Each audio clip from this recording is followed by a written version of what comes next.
In today's video, hope that doesn't make you dizzy, we are going to make some homemade barbecue sauce.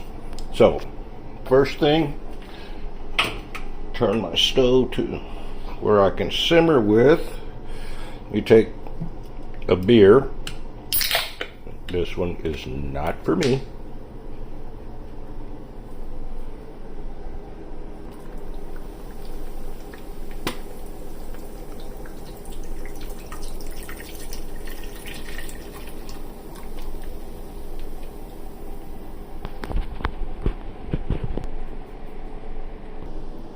So I added almost a bottle of ketchup,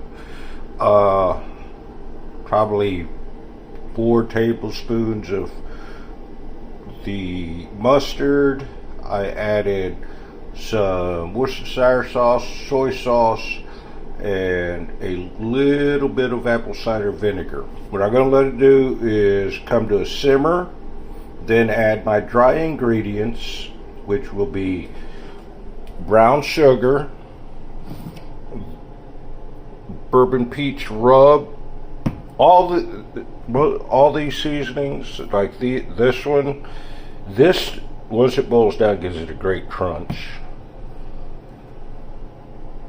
And then the rosemary garlic. Now these 3 you can find at Sam's. The chili powder in this you can find anywhere. If you're in Texas and you've got an H-E-B nearby, you can find it there. So let this simmer. Once it's simmering, you can add your dry ingredients.